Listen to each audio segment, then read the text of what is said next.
dan semua yang hadir. Mudah-mudahan berlimpah keberkahan dari Allah Subhanahu wa Ta'ala. Di hari ini, pada kesempatan ini memperingati satu peristiwa yang paling tidak ada 2 poin penting. Yang pertama, kekuasaan Allah. Kita sering mengukur atau kadang-kadang tidak sadar kita mengukur kekuasaan Allah dengan ukuran yang ada pada kita. Kekuasaan Allah di saat Nabi Muhammad SAW masih di Mekah dan peristiwa Isra dan Mi'raj itu terjadi setelah wafatnya Siti Khadijah radhiyallahu anha wa ardhaha, dan setelah Nabi Muhammad melakukan perjalanan ke Taif. Siti Khadijah wafat, Abu Thalib wafat, paman Nabi yang selalu menjaga, yang selalu membela Nabi, wafat di waktu yang berdekatan, sehingga dikenal di dalam sejarah sirah Nabi Muhammad SAW disebut dengan Amul Husun, tahun kesedihan, karena di waktu yang berdekatan wafat Siti Khadijah radhiyallahu anha dan wafat Abu Thalib. Kemudian sebelum wafat Siti Khadijah dan sebelum wafat Abu Thalib terjadi juga peristiwa pemboikotan. Nabi Muhammad SAW bersama keluarga dan sahabat-sahabat setianya diboikot di satu titik di Mekah namanya Syir Ali. Tidak boleh ada makanan masuk, tidak boleh ada minuman masuk, tidak boleh ada orang luar masuk.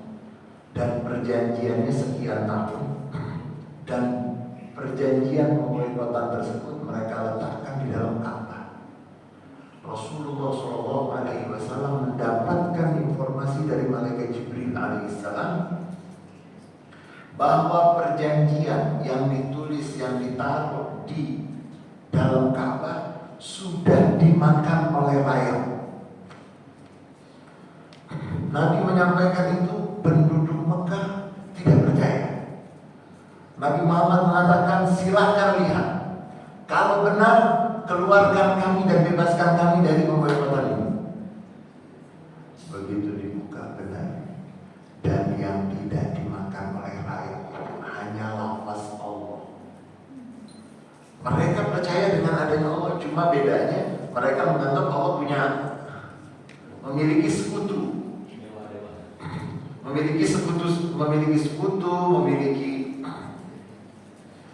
begitu mereka lihat, akhirnya terpaksa mereka selesaikan boikot tersebut. Siti Khadijah dalam keadaan sakit, dan itulah sakit beliau yang setelah itu beliau wafat radhiyallahu anha wa ardhaha, dan beliau dikuburkan di kuburan Ma'la di Mekah. Kalau kita ngomongin kuburan, kadang-kadang ada yang belum begitu paham bahwa ketika kita menziarahi kuburan itu menjadi bagian penting untuk memastikan jejak sejarah tidak putus.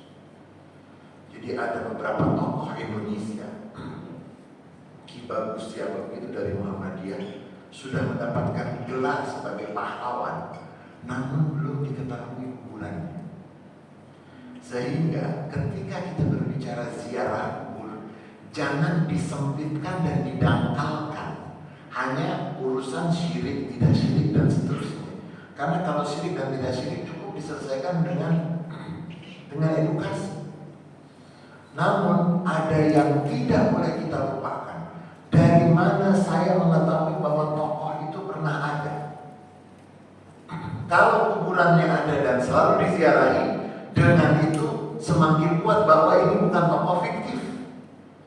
Mohon maaf, kalau ada yang ingin ngorek-ngorek, saya akan mengatakan misalnya salah seorang dari nabi-nabi selain Nabi Muhammad dikatakan itu fiktif karena tidak ada kuburannya dan tidak sambung menyambung. yang menziarahi semenjak masih baru dikubur sampai sekarang. Kalau Nabi Muhammad SAW, kubur beliau itu nyata, jelas, dan dari mulai Nabi Muhammad wafat sampai detik ini saya berbicara dan kita bertemu di sini, dan sampai hari kiamat insya Allah tidak ada yang bisa meragukan bahwa Nabi Muhammad tokoh yang bukan fiktif, real. Jadi ada real on, ada malas ngomong gitu, mesti gak sih? Tokoh nyata, bukan fiktif. Romeo dan Juliet pernah ada gak? Oh maaf. Jangan sampai nanti para nabi-nabi gitu loh, jangan sampai nanti orang-orang soleh dianggap fiktif, karena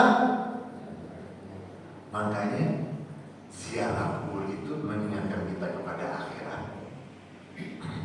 mengingatkan kepada kematian, dan menjadi bagian dari ketersambungan sejarah, sehingga jangan sampai jadi jas merah, merupakan sejarah.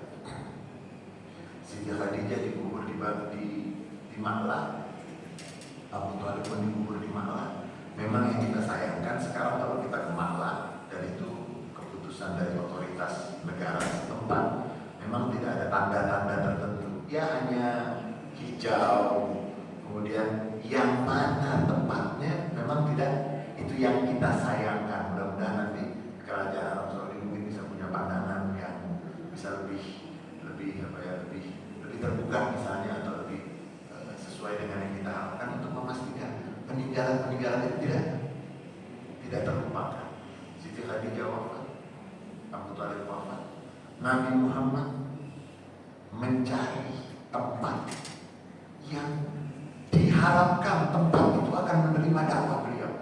Berangkatlah beliau bersama seorang yang sangat dekat dengan beliau, yang pernah menjadi anak angkat beliau, yang waktu ayahnya datang untuk mengambilnya, lalu Nabi Muhammad mengatakan, silahkan engkau pilih, engkau mau bersamaku atau ingin bersama dengan ayah dan ibumu.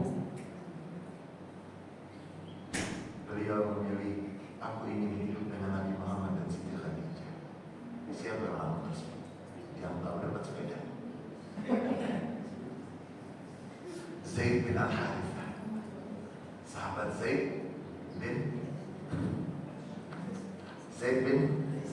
Al-Harithah, berangkat sama Nabi dari Mekah ke Taif. Belum sampai di Taif, udah ada quick, sudah ada berita akan datang. Rupanya Nabi Muhammad dengan Zaid bin Al-Harithah begitu menginjakkan kakinya di Taif, mereka sudah menyiapkan rencana mengusir. Anak-anak kecil dikumpulkan, kemudian yang dewasa, yang tua, yang anak muda, semuanya siap. Dan anak-anak kecil diminta untuk mengambil batu-batu kerikil, mencaci maki Nabi Muhammad dan melemparkan batu kepada Nabi Muhammad dan Zaid bin Al-Harithah. Nabi Muhammad berlari, sampai dalam riwayat yang lebih detail lagi dikatakan bahwa beliau banyak mendapatkan luka karena dilempari, lalu singgah di kebun anggur, dan kebun anggur tersebut dijaga oleh seorang yang menjaga kebun itu bernama Adas. Nabi dengan Zaid bin Al-Harithah pamit, dipersilahkan akhirnya masuk. Kemudian si penjaga kebun itu pamit sama yang punya kebun, mengatakan, boleh gak saya berikan suguhan, silahkan kasih anggur. Karena kebun anggur sampai sekarang itu Taif tempat yang memang menjadi tempat pertanian, karena hawanya, cuacanya itu lebih dingin, lebih sejuk. Begitu Nabi Muhammad disodorkan kepada beliau makanan buah anggur, Nabi Muhammad mengambilnya dengan membaca Bismillahirrahmanirrahim. Terkejut si penjaga kebun yang bernama Adas. Si penjaga kebun bertanya, ini siapa? Sudah lama saya tidak mendengar Bismillahirrahmanirrahim. Dulu waktu di kampung saya sering mendengar orang membaca Bismillahirrahmanirrahim. Nabi Muhammad tanya, kampung kamu di mana? Kalau dibenci nggak mungkin. Kampung kamu di mana? Saya berasal dari Nainawa, wilayah Irak. Nainawa itu ya dekat Rawa-Rawa. Ya. Nainawa di Irak. Nabi Muhammad mengatakan, di situ ada saudaraku. Dahulu ada saudaraku bernama Yunus bin Matta. Nabi Yunus alaihissalam. Ada saudara. Kalau begitu engkau siapa? Nabi Muhammad mengatakan, aku adalah Muhammad utusan Allah. Aku bersaudara dengan Yunus bin Matta. Kami para nabi-nabi. Kami bersaudara, hanya saja kami dilahirkan dari ibu yang berbeda. Langsung adas, cium tangan, cium kepala. Ada yang mengatakan mencium dengkulnya dan masuk Islam. Rasulullah pulang dari Taif. Kira-kira berangkat dari Mekah menghindari suasana Mekah yang tidak kondusif. Berangkat ke Taif. Di Taif malah. Dan ketika di Taif sudah masyhur ceritanya, Nabi Muhammad ditawarkan oleh malaikat untuk menjatuhkan 2 gunung yang menghimpit kota Taif. Nabi kan gak mau. Nabi berdoa, Allahumma di qaumi fa innahum la ya'lamun. Ya Allah, berikan petunjuk kepada kaumku, mereka tidak tahu. Dan Nabi Muhammad sampai berdoa agar orang Taif masuk Islam. Kalau mereka gak masuk Islam, fakhruj min aslabihim man yu'minuna bika wa bi rasulik. Ya Allah, kalau mereka tidak beriman, lahirkan dari mereka anak cucu keturunan mereka yang beriman kepada Allah dan kepada Rasul. Benar. Anak cucu orang Taif, nanti mereka yang menyebarkan Islam sampai ke negeri Cina. Jadi Nabi Muhammad SAW mengajarkan kepada kita bagaimana musuh kita doakan sampai anak cucu keturunan. Jangan musuh dari Taif turun ke Mekah itu kira-kira keadaan gimana? Mau menghindar dari Mekah, malah harus kembali. Dan waktu itu Nabi Muhammad tidak mau mendapatkan jaminan keamanan dari sahabat-sahabat yang sudah masuk Islam di Mekah. Dari sahabat-sahabat yang sudah masuk Islam, sudah memeluk Islam, Nabi Muhammad tidak mau. Kenapa? Karena kalau Nabi Muhammad mendapatkan jaminan keamanan dari sahabat yang sudah masuk Islam di Mekah, akan terjadi perang saudara di Mekah. Karena yang sudah beriman itu akan menjaga Nabi Muhammad, yang kafir akan menyerang. Tapi Nabi Muhammad mengambil jaminan keamanan dari Mut'im bin Adi yang masih waktu itu belum masuk Islam. Ketika Nabi Muhammad mendapatkan jaminan keamanan dari yang belum masuk Islam, berarti tidak akan terjadi perang. Di situ dikatakan oleh sebagian ulama yang membaca sirah secara mendalam, Nabi Muhammad sudah mengajarkan kepada umatnya jangan sampai terjadi perang saudara. Kemudian singkatnya Nabi Muhammad kembali lagi ke Mekah. Dan nanti ada riwayat mengatakan sebelum beliau sampai ke Mekah, ada satu wilayah dari Taif menuju ke Mekah, satu wilayah namanya Nakhlah. Disitulah turun surat Al-Jin. Ada jin di sini? Surat Al-Jin. Qul uhiya ilayya anna mustama'a nafarun minal jinni faqalu inna sami'na qur'anan 'ajaba yahdi ila rusydi fa'amanna bihi wa lam nushrika bi rabbina ahada wa minna salihun wa minna duna dzalika kunna tara'iqa qidada. Dalam beberapa riwayat dikatakan bangsa jin itu ngumpul. Nabi sedang sholat subuh dan bangsa jin itu mendengarkan bacaan sholat Nabi dalam keadaan mereka itu berjejaring. Turun sampai di Mekah. Sudah sampai di Mekah, Allah turunkan surat Yusuf.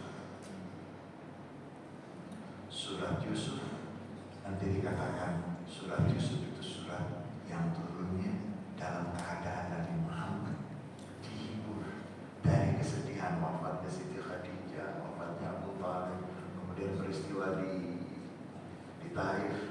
Makanya kalau ada yang sumpah sedih, coba baca surat Yusuf, karena surat Yusuf surat yang menjelaskan ada jalan keluar, bukan gak ada jalan keluar. Ya, memang lorong yang harus dilewati itu, tapi jalan keluar pasti ada. Kemudian begitu kembali dari Taif, baru Nabi Muhammad SAW ini yang menjadi peringatan kita yang kita rayakan pada kesempatan kali ini, perjalanan Isra dan Mi'raj. Nah, kekuasaan Allah, poin yang pertama adalah kekuasaan Allah. Saya mau tanya kepada kita semua, kira-kira kekuasaan Allah batasnya apa? Ini kita mesti sepakat dulu nih. Kekuasaan Allah itu bisa dibatasi atau nggak bisa? Harus diuji nggak? Nggak, kita harus diuji nggak untuk percaya dengan kekuasaan Allah? Harus diuji. Ada yang mengatakan, Ustaz, itu Isra dan Mi'raj itu dengan ruh saja. Karena kalau dengan jasad itu bagaimana? Yang ngomong seperti ini berarti lagi apa? Yang berbicara seperti itu berarti secara tidak sadar sedang membatasi kekuasaan Allah. Ustaz, bagaimana? Itu kan ruh. Sekarang astronot aja kan harus ganti custom, ganti pesawatnya, ganti ini, bawa apa? Kemudian ada toilet yang paling mahal itu toilet di pesawat ulang-alik. Toilet paling mahal. Paling mahalnya toilet itu toilet ini. Ruh, jasad, punya siapa? No. Alam semesta, gravitasi, benda-benda langit semua punya siapa? Tunduk dan patuh kepada siapa? Isra dan Mi'raj. Ya Ustaz, tapi kalau dengan jasad sebentar, kita ingin memastikan percaya nggak kita dengan kekuasaan Allah? Kalau percaya, banyak hal yang memang sifatnya luar biasa.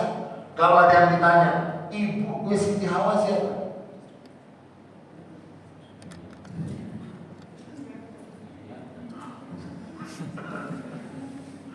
Ibunya Siti Hawa siapa?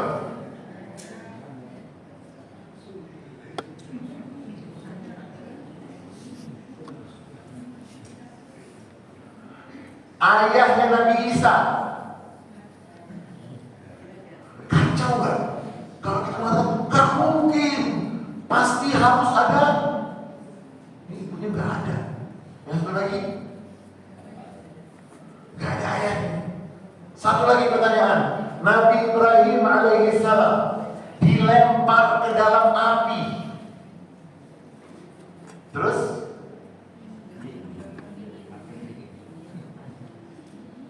wah mungkin kena korek apinya sedikit.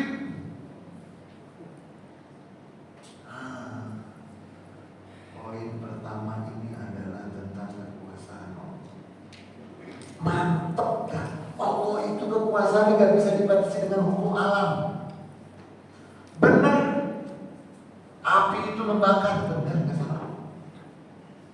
Tetapi ada waktunya api mendatangkan kesejukan. Ya nar kuni bardan wa salaman ala Ibrahim. Wahai api, jadilah kamu dingin. Kalau dingin aja nanti Nabi Ibrahim bisa kedinginan. Wassalaman, keselamatan. Percaya tidak dengan kekuasaan Allah. Jangan sampai ada yang ingin membatas-batasi kekuasaan Allah. Kekuasaan Allah gak bisa dibatasi dengan ukuran-ukuran. Tuh, kalau dengan jasad dan ruhnya itu susah. Yang masih menganggap susah berarti masih terjebak dengan membatasi kekuasaan Allah. Mestinya yang mempermasalahkan itu dia akan mempermasalahkan juga. Nabi Ibrahim masuk ke dalam api, tidak tersentuh luka bakar dan tidak merasakan panas sedikit pun. Percaya nggak? Itu kekuasaan. Kekuasaan Nabi Isa alaihissalam. Kalau Nabi Muhammad SAW, Nabi Isa, bangsa Bani Israel itu menolak Siti Maryam karena apa? Gak mungkin bisa hamil kalau kira-kira yang pakai cara berpikir tadi itu, yang mengukur-ukur, membatas-batasi kekuasaan Allah, ketika dia hidup di zaman Nabi Isa atau di zaman dilahirkan Nabi Isa, itu kira-kira dia ikut pasukan mana? Kalau satu, dua, tiga. Ikut pasukan mana? Kira-kira ikut yang percaya bahwa Siti Maryam itu wanita suci atau masuk kelompok yang mengatakan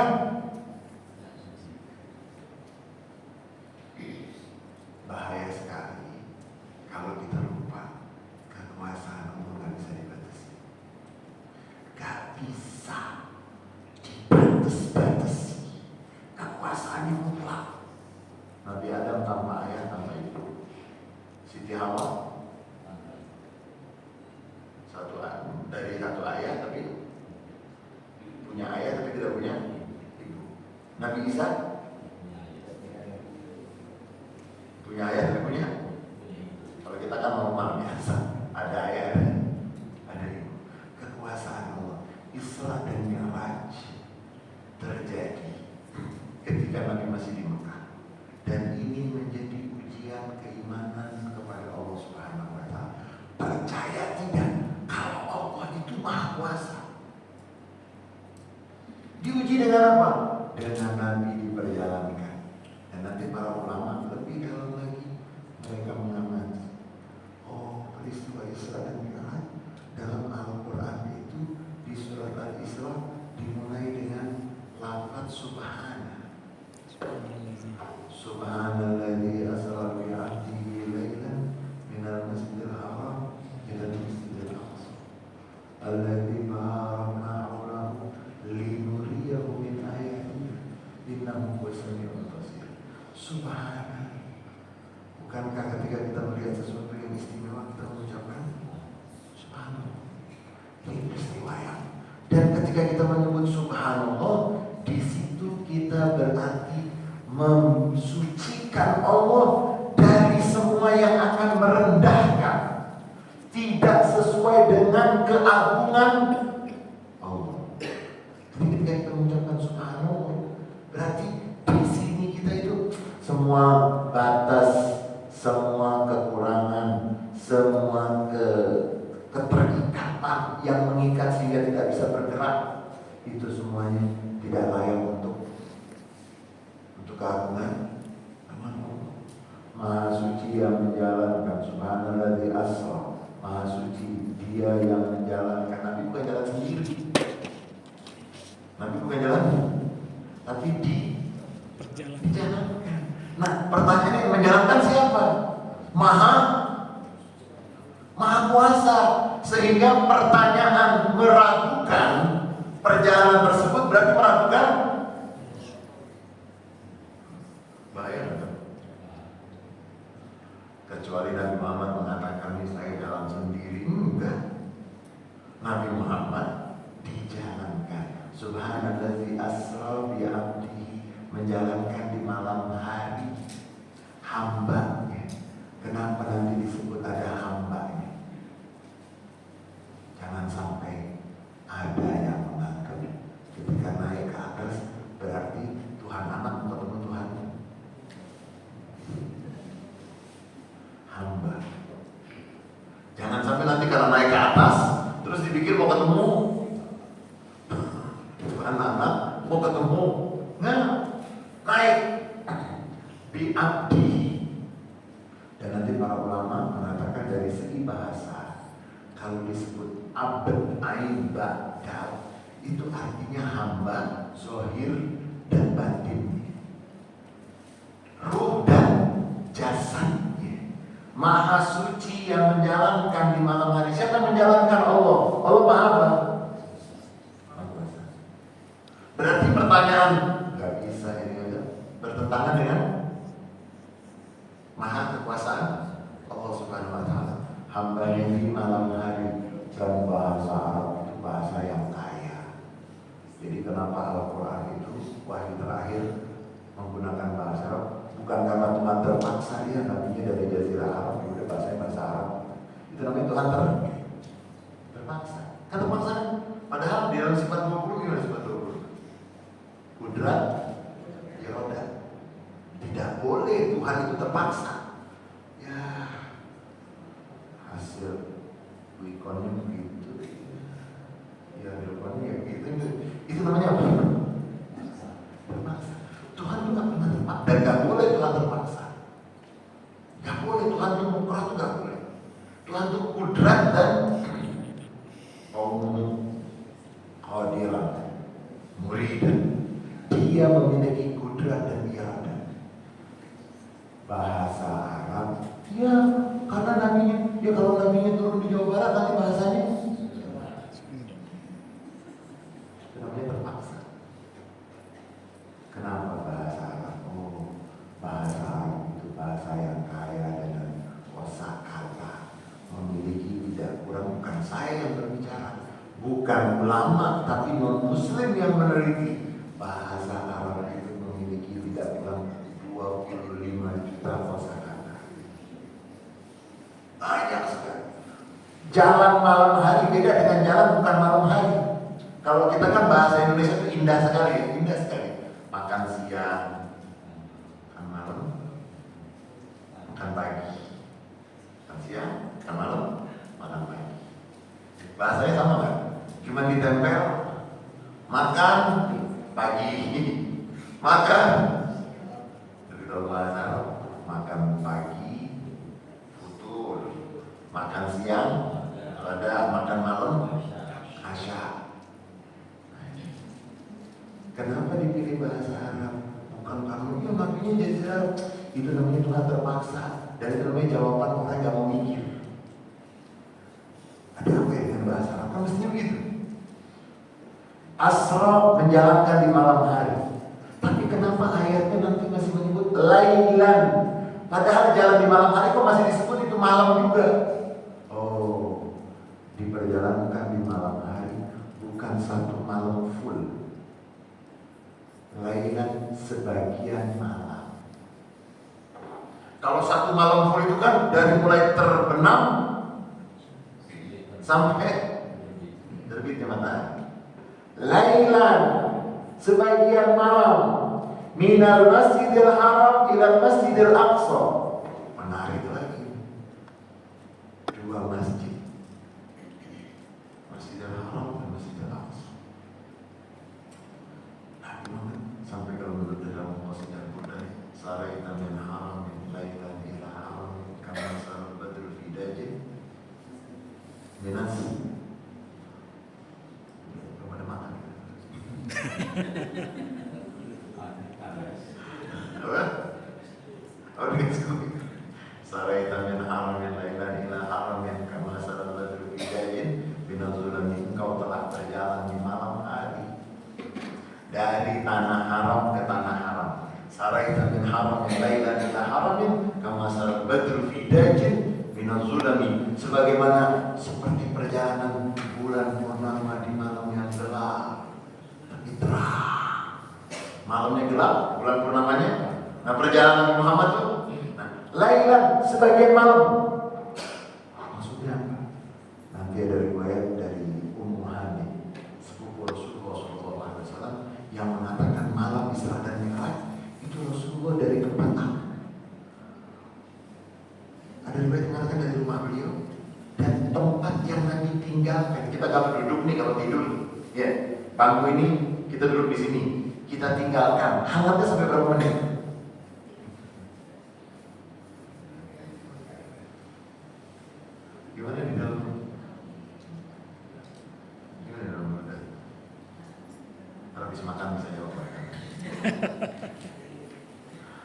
Jadi tempat yang Nabi tinggalkan untuk perjalanan Isra dan Mi'raj menurut Muhammad, begitu Nabi sampai masih hangat. Itu artinya apa?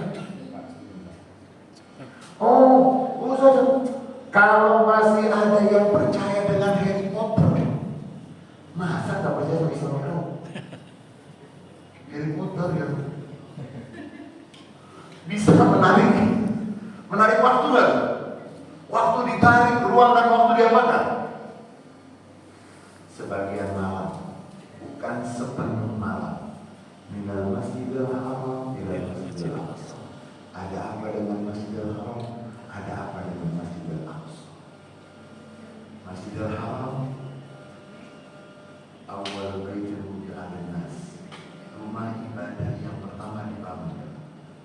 Malaikat yang membangun, Nabi Adam melanjutkan, Nabi Ibrahim nanti meninggikan. Masjidil Aqsa tempat kumpulnya para nabi-nabi. Yang membangun Masjidil Aqsa adalah Nabi Sulaiman alaihissalam wa ala nabiyina Muhammad sallallahu alaihi wasallam. Ada riwayat yang mengatakan Nabi Daud yang ingin membangun, Allah nggak izinkan. Nabi Daud minta, ya Allah, aku ingin membangun. Nabi Sulaiman diizinkan. Kenapa? Karena Nabi Daud itu pernah perang, dan ketika perang tangannya itu pernah menggugurkan musuh, membunuh. Allah tidak mau yang membangun masjid, walaupun benar tangannya pernah. Nabi Sulaiman yang membangun, dan Nabi Sulaiman mendoakan, siapa yang datang ke Masjidil Aqsa, dia akan dikabulkan hajat-hajatnya. Itu banyak riwayat terkait dengan Masjidil Aqsa. Masjidil Aqsa yang menarik lagi, barakna haulahu, yang kami berkahi sekelilingnya. Kenapa nggak dikatakan dari Masjidil Haram ke Masjidil Aqsa yang kami berkahi? Tapi kenapa alladzi barakna haulahu? Kenapa bukan alladzi baraknahu? Tapi kenapa disebut haulahu, sekelilingnya, sekitarnya? Oh, kalau yang belajar ilmu retorika bahasa Arab, itu kalau disebut penuh di tengah, berarti yang di samping ya. Kalau disebut haulahu, berarti keberkahannya. Ustaz, kok sekarang perang? Ini maksudnya berkah apa? Nanti para ulama mengatakan berkah secara zahir, tanah di sana itu ada sebagian yang pernah Madinah, yang pernah Mbak Liza ya, yang pernah ke Masjidil Aqsa, itu kan tanahnya subur. Ada bukit zaitun kan? Subur. Keberkahan secara zahir itu subur. Tanahnya subur, airnya banyak. Keberkahan secara batin, di situ tempat para nabi-nabi sebelum Nabi Muhammad SAW. Karena berkahnya itu banyak sampai luber ke linuriyahu min ayatina. Kita berhenti dulu kekuasaan. Menurut kita kekuasaan Allah bisa dibatasi enggak? Menurut kita kekuasaan Allah itu ada yang mengikat tidak? Tidak. Dia maha berkuasa, kekuasaannya tanpa batas. Kemudian yang kedua tentang Isra dan Mi'raj, kekuasaan Allah. Kemudian itu untuk kemuliaan dan keagungan Nabi Muhammad. Para nabi-nabi berbicara tentang surga, berbicara tentang neraka, berbicara tentang akhirat, berbicara tentang langit dan seterusnya, tidak pernah melihat langsung. Nabi Muhammad SAW yang para nabi-nabi hanya mendengar, Nabi Muhammad lihat langsung. Linuriyahu min ayatina, untuk kami perlihatkan kepadanya sebagian dari tanda-tanda kebesaran kami. Nabi-nabi yang lain ketika di dunia beda kalau sudah wafat, karena sebentar lagi kita akan singgung. Nabi bertemu dengan para nabi-nabi di langit 1, langit 2, langit 3, langit 4, langit 5, langit 6.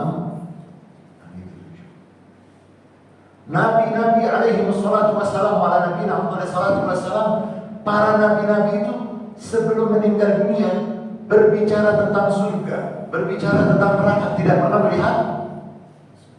Tapi Nabi Muhammad yang gaib bagi para nabi-nabi, bagi Nabi Muhammad bukan. Ini salah satu bentuk dari kemuliaan dan keagungan kedudukan Rasulullah dari peristiwa Isra dan Mi'raj. Yang pertama kekuasaan Allah, yang kedua keagungan Nabi Muhammad SAW diperjalankan di malam hari dari Masjidil Haram sampai ke Masjidil Aqsa, dari Masjidil Aqsa baru Mi'raj, naik dari Masjidil Haram ke Masjidil Aqsa bersama malaikat Jibril. Kendaraannya itu saya nggak tahu. Sekarang kendaraan paling cepat tuh kecepatan apa ya? Kecepatan suara atau kecepatan cahaya? Suara masih beberapa kali.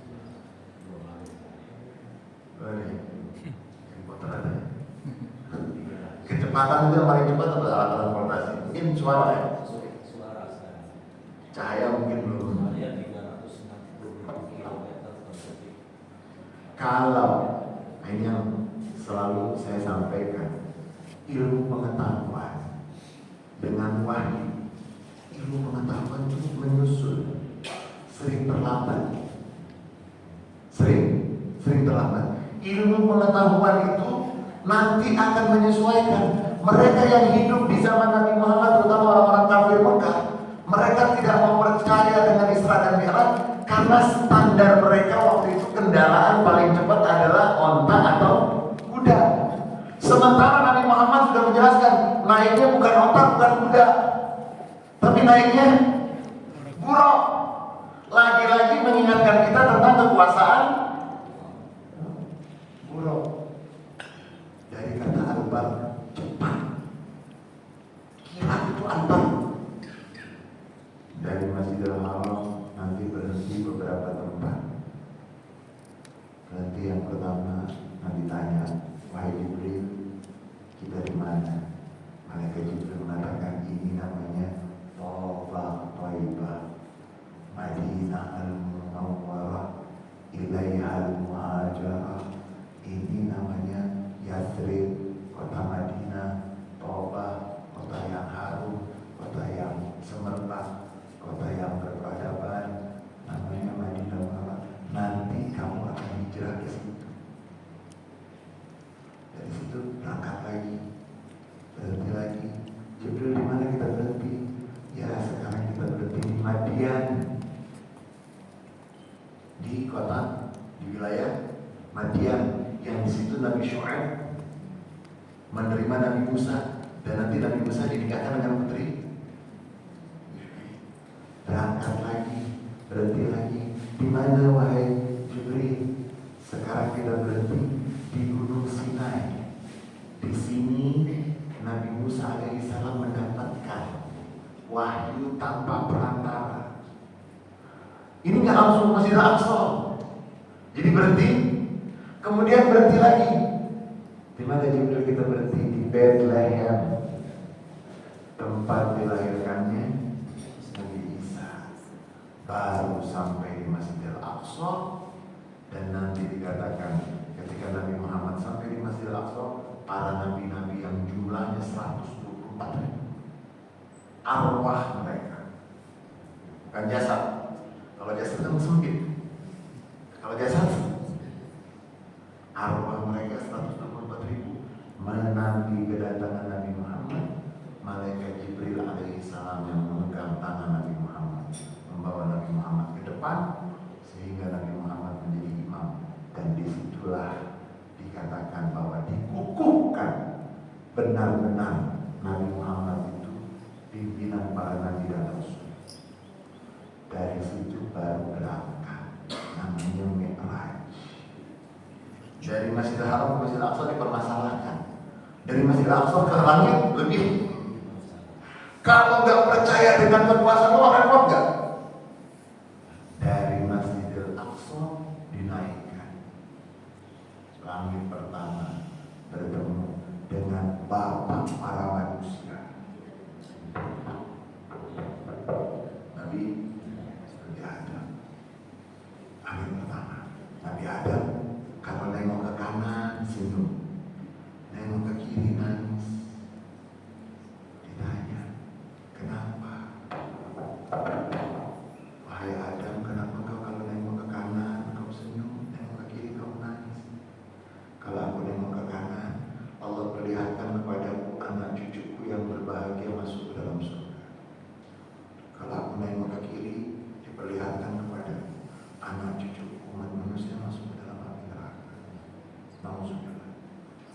Langit yang kedua bertemu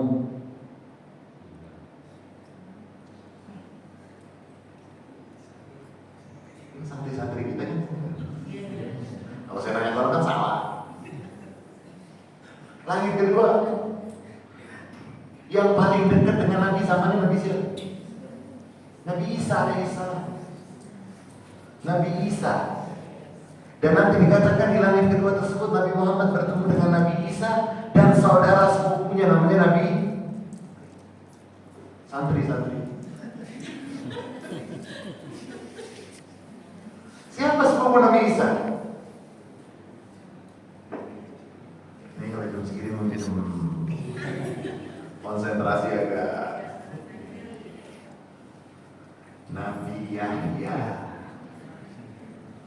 Nabi Ibnail Khalah dalam kitab disebut itu, saudara kerabat bertemu dengan Nabi Isa, dengan Nabi Yahya. Di langit yang ke berapa? Ketiga bertemu dengan Nabi Yusuf. Nabi Yusuf itu haza pakai zai, bukan pakai dal. Haza syarul jamaah. Dia telah memiliki separuh dari ketampanan. Nanti para ulama mengatakan, kenapa di langit yang ketiga itu Nabi Yusuf ya? Karena umat Nabi Muhammad nanti dibangkitkan di hari kiamat, wajahnya bercahaya, menjadi tampan, menjadi cantik seperti Nabi Yusuf alaihissalam. Jadi yang sekarang masih jelek jangan kecil hati. Insya Allah nanti di langit yang berapa? Pertama ketemu Nabi, yang kedua Nabi Isa dan Nabi, nah ketiga, yang keempat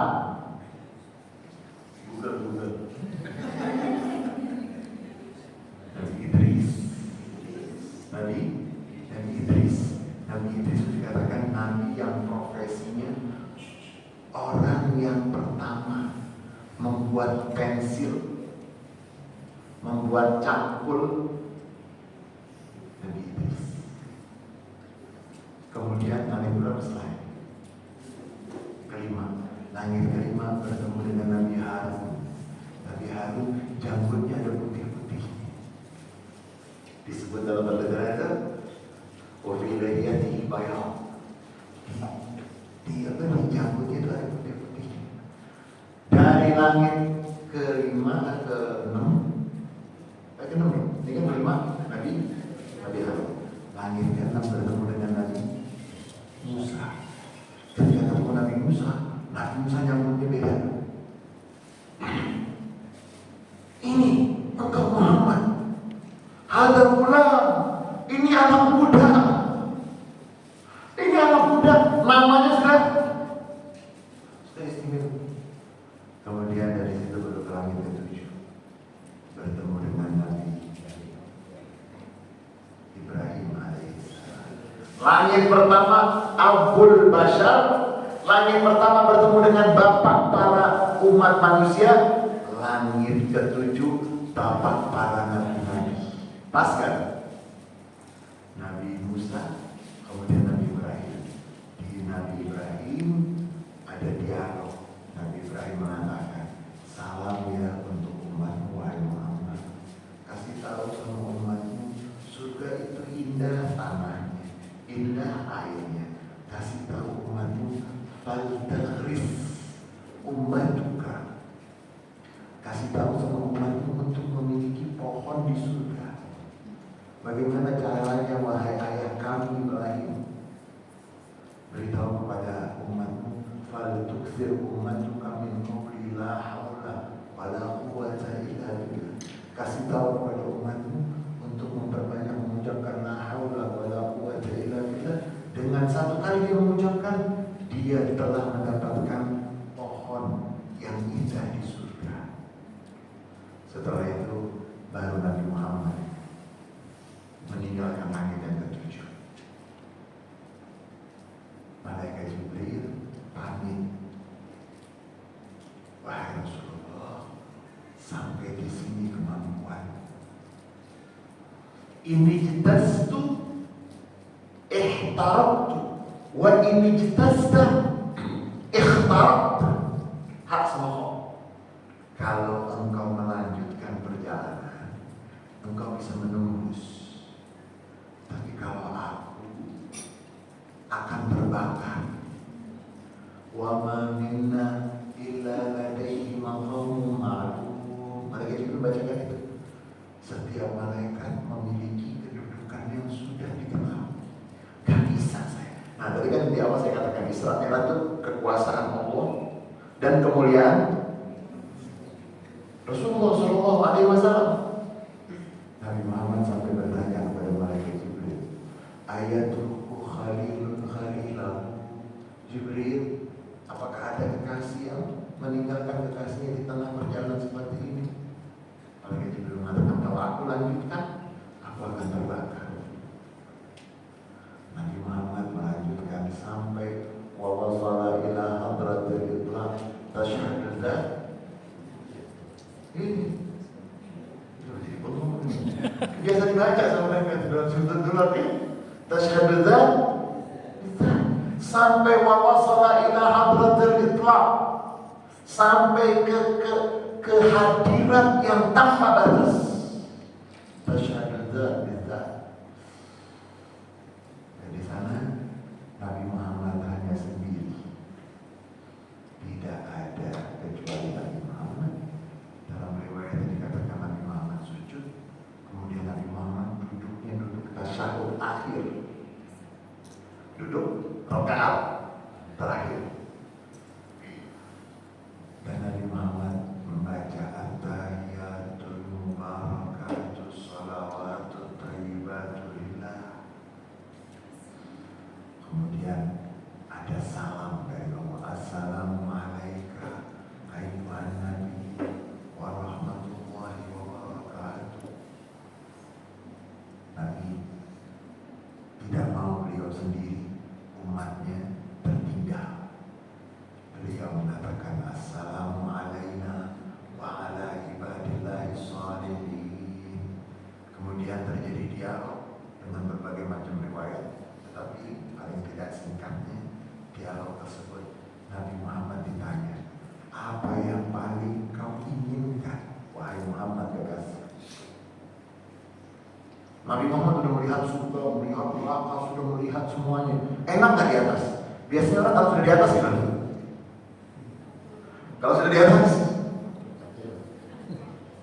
lupa sama yang dan gak mau. Nah, ditanya apa yang kau inginkan? Aku ingin aku dan umatku tidak pernah jauh dari Beliau. Kekasih yang benar itu kalau ditanya kamu mau apa? Mau mobil, berarti dia senang. Kamu mobil gak senang sama?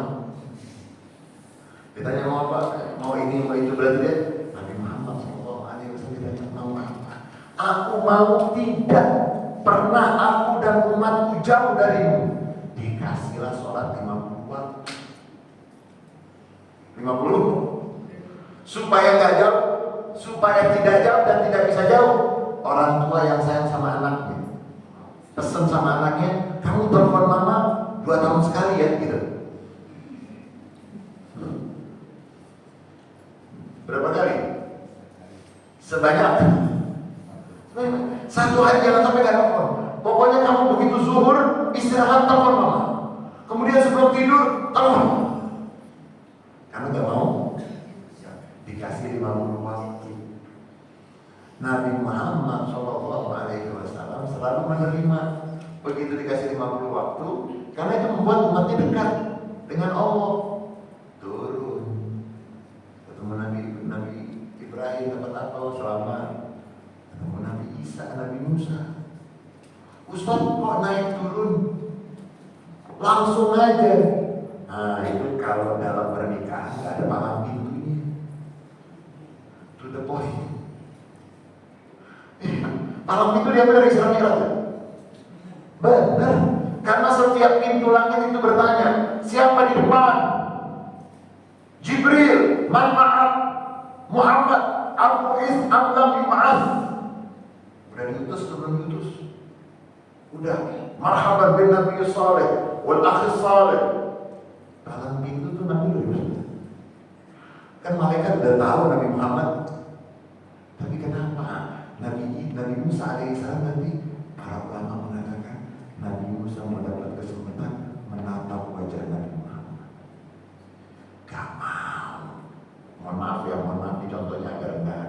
Seorang yang punya pacar, ketika ketemu sama pacarnya, pengen sekali aja, pengen berkali-kali. Cari nggak alasan untuk bisa pulpennya ketinggalan, handphonenya ketinggalan, ini ketinggalan supaya kesempatan untuk Nabi Musa meninggal karena memang nanti ada riwayat yang mengatakan Nabi Musa pernah bertanya kepada Allah, ya Allah, aku mendapatkan di dalam lauh, di dalam lembaran yang kau berikan kepadaku, di situ tertulis ada umat yang terakhir diciptakan, tapi umat itu pertama masuk surga, padahal terakhir diciptakan. Jadikan itu adalah umatku. Allah mengatakan tidak. Ya Allah, aku baca di dalam lembaran ini ada umat yang baru niat saja sudah dapat pahala 1. Niatnya terlaksana dapat pahala 10 dan dilipat gandakan. Ya Allah, jadikan itu untuk umatku tidak. Setiap Nabi Musa bertanya itu, Allah mengatakan tilka ummatu Ahmad. Itu untuk umat Nabi Muhammad. Akhirnya Nabi Musa mengatakan, Allahumma ij'alni min ummati Ahmad. Ya Allah, kalau begitu jadikan aku. Ini pernah diucapkan oleh Nabi Musa di dunia. Begitu bertemu dalam perjalanan Mi'raj, Nabi Musa ingin menikmati bertemu dengan manusia yang paling istimewa sampai dari 50 menjadi 5, tapi pahalanya. Dan sampai sekarang diteliti oleh para ulama, diteliti oleh para ilmuwan, bahkan sampai non-muslim. Kenapa ada sholat 5 waktu? Hubungannya sholat dengan kesehatan, hubungannya sholat dengan psikologi, kejiwaan, hubungannya sholat dengan masyarakat, hubungannya sholat hubungannya dengan kesehatan fisik, dengan kesehatan jiwa. Sholat hubungannya dengan keluarga, sholat hubungannya dengan masyarakat, sholat hubungannya dikaji oleh para ilmuwan, sehingga Nabi Muhammad pulang dari perjalanan Isra dan Mi'raj membawa hadiah yang sangat apa tadi?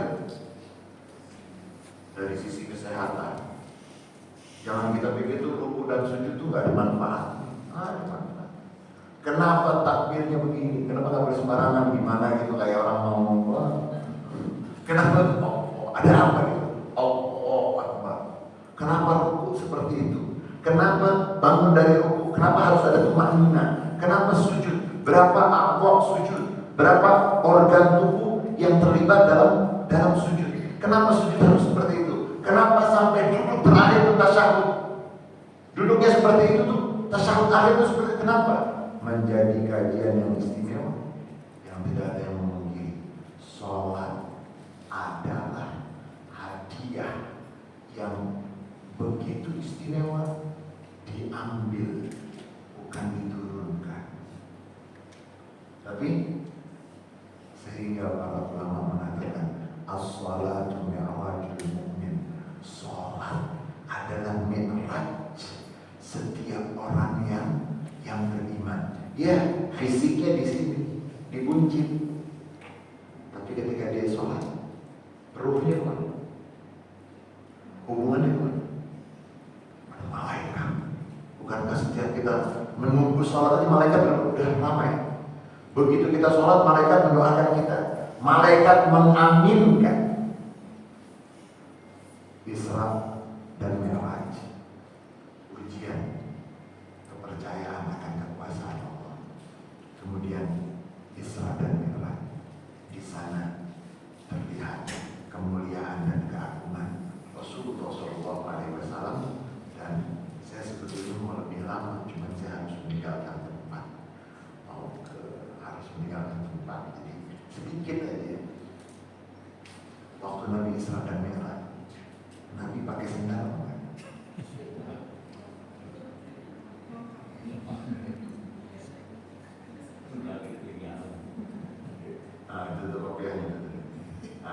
Nah ini topengnya ini.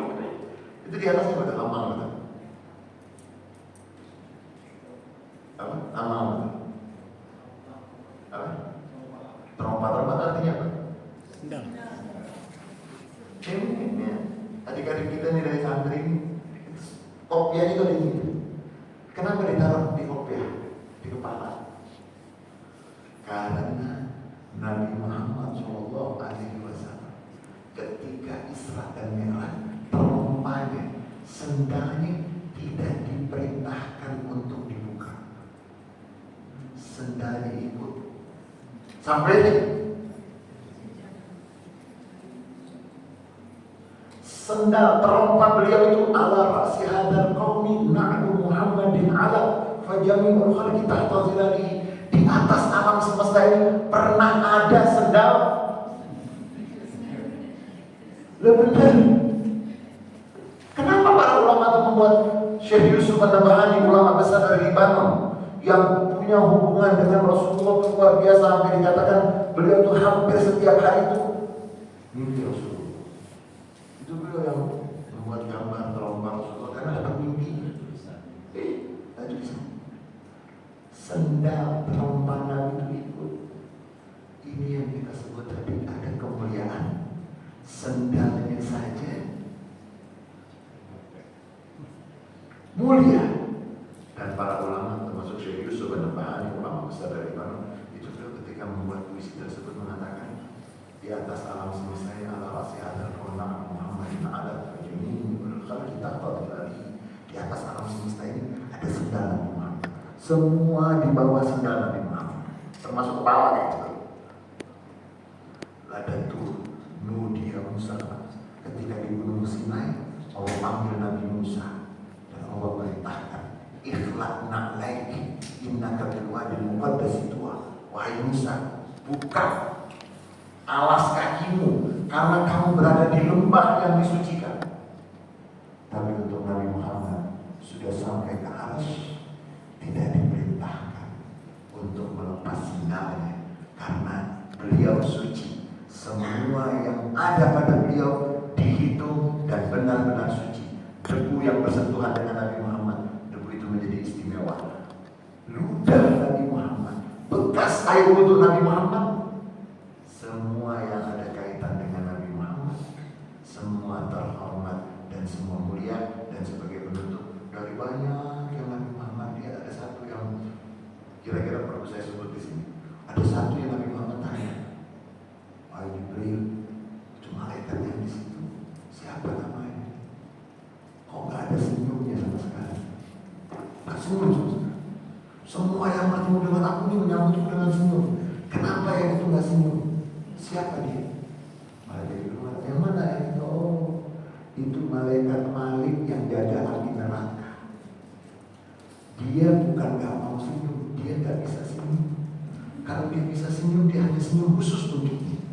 Bisa kita bayangkan kalau menjaga api neraka senyum. Dan di sini para ulama juga mengatakan, yang pengen masuk surga harus murah senyum. Yang jarang senyum atau mahal senyumnya, jangan-jangan lagi latihan. Mudah-mudahan Allah Subhanahu wa Ta'ala jadikan kita sebagai penduduk surga. Dan mudah-mudahan acara yang dilakukan pada hari ini mendatangkan keberkahan, dan sebentar lagi kita akan menerima kedatangan bulan suci Ramadan.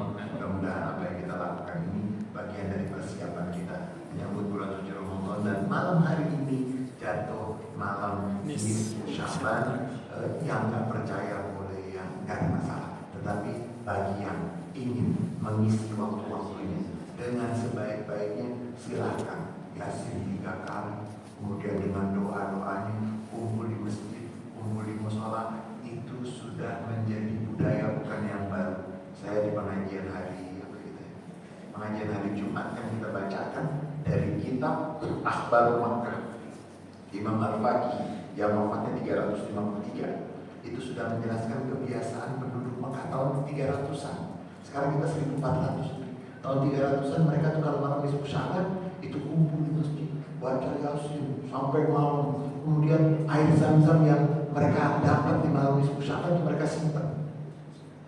Kalau ada yang sakit suruh Jadi ini bukan tradisi yang, kalau ada yang mengatakan ini tradisi yang baru, ya mungkin ngopinya kurang jauh. Jadi kita ajak mobil. Mudah-mudahan malam nisfu Sya'ban ini akan mendatangkan keberkahan, dan kita doakan yang percaya, yang tak percaya, yang mau melakukan, yang mau melakukan, mudah-mudahan mereka semuanya, beliau-beliau semua mendapatkan keberkahan dari malam ini, benar keberkahan. Dan kita mengharap mudah-mudahan Allahumma barik lana fi Rajab wa Sya'ban wa balighna Ramadan. Ya Allah, berikan keberkahan kepada kami sepanjang bulan Rajab, bulan Sya'ban, sampaikan kami ke bulan Ramadan dalam keadaan sehat, dalam keadaan baik, dan mudah-mudahan Indonesia selalu dijaga stabilitasnya, selalu dijaga kesejahteraannya, dan mudah-mudahan Indonesia selalu menjadi baldatun thayyibatun wa rabbun ghafur. Dan mudah-mudahan Ramadan yang akan datang Ramadan yang paling indah untuk kita, untuk keluarga kita, untuk masyarakat kita, untuk bangsa kita, untuk negara kita, untuk seluruh umat Islam. Dan kita juga minta kepada Allah, mudah-mudahan sudah kita di Gaza mendapatkan kemenangan, Palestina mendapatkan kemerdekaan, dan kita mengharap semua kita kalau dipanggil oleh Allah, semua kita mendapatkan husnul khatimah, dimudahkan untuk mengucapkan la ilaha illallah Muhammadur Rasulullah sallallahu alaihi wasallam. Mohon maaf lahir dan batin, dan mohon maaf akan masuk bulan suci Ramadan. Saya sebagai pribadi, keluarga, dan sudah lama dengan masjid Bukit Indah, mohon maaf yang seluas-luasnya. Mudah-mudahan kita selalu sehat walafiat, dalam keadaan berkah dari